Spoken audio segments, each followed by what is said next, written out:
Welcome back mga par.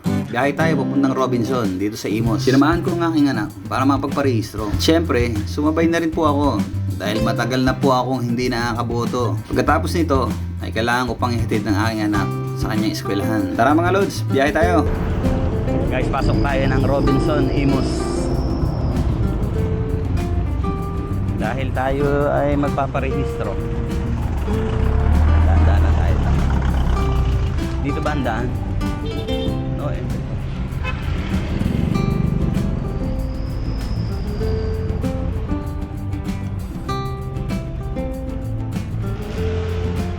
Saan kaya ang mga motorcycle dito?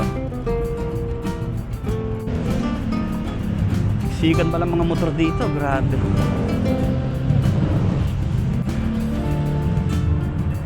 Buti na lang, meron tayong nakakita isa. Dito muna tayo. Baba na, baba. Sige, lakad lang. Kabila tayo.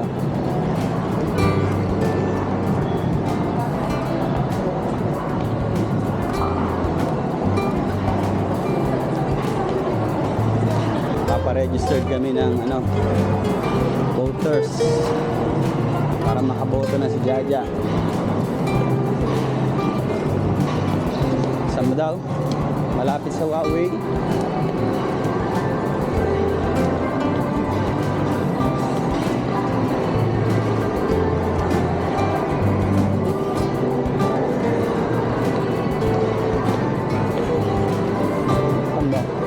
Ito. Ako, baka matagalan ka dyan.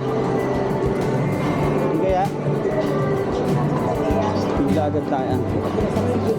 Dito na kami. Bago mag isang oras, ay natapos kami agad. Pagkatapos dito, didiretso agad kami sa eskwelahan. Kami, mabilis lang. Maski kumakain sila, nasikaso kami. Shout out sa mga taga-Imos. Registration board officer dito. Kaya, tapos na. Pauwi na kami ni Jaja. Ano na, magpapalit tayo ng dollar? Ano pala tayo ng gitara dito? Sayang, wala kaming time.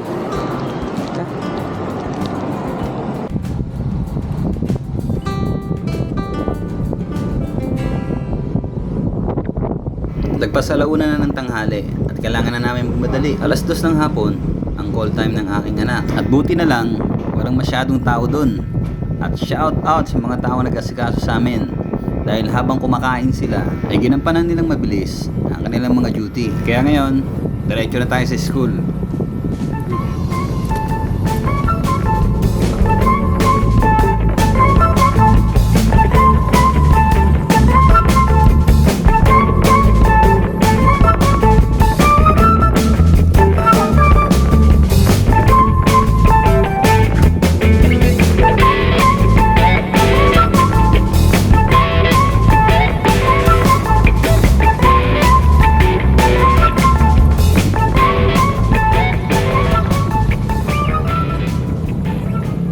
Ito ang Aguinaldo Highway at kakaliwa tayo dito at dire-diretso lang, siguro mga almost 4 kilometers tatakbuhin natin.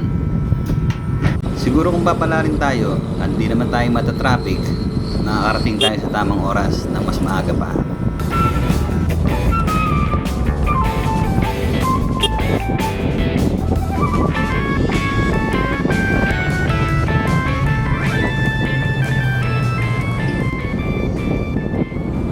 Malayo pa lang, natatanaw ko na, parang may traffic yata. Pero diretso lang tayo sa takbuhan at tayo mawala ng pag-asa. Dahil maaga pa naman. Expect the unexpected. Ito lang inaasahan ko.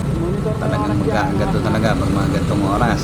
Hindi rin nagtagal ang traffic na yun. Nakalabas kami. At anong sarap talaga ng pakiramdam pag nakaalis ka sa ganyang mga traffic. Dahil diretso na naman ang aming arangkada.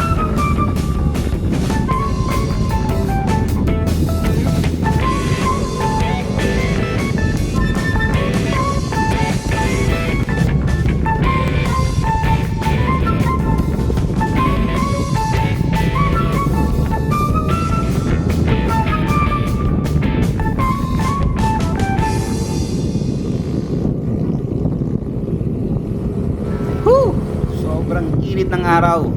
Buti na lang humahangin na parang may bagyo. Sobrang lakas kasi ng hangin ngayon dito sa Cavite. Lalo na kung nakasakay ka ng motor at sumasalubong ka ng ganyan. Hindi mo masyado mararamdaman yung init ng araw. Pero makikita mo na lang na maitim ka na pala pag nagsalamin ka. Hindi ko napansin na nandito na pala kami. Alibang na naman tayo sa biyahe. Maliwa kami dito sa Barangay Patindig, sa isang maliit na iskinita na pag dinire-diretso mo ay mararating mo ang isang iskinita na karugtong ng Anabug. Kung ikaw ay taga rito, malamang alam mo yung mga lusutan dito.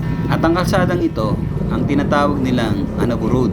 At konting kembot na lang po, bandang kaliwa, andyan na po ang eskwela ng aking anak. Malapit na po tayo. Eto na mga guys, natatanaw ko na si ma'am. Hinihintay niya na yung estudyante niya.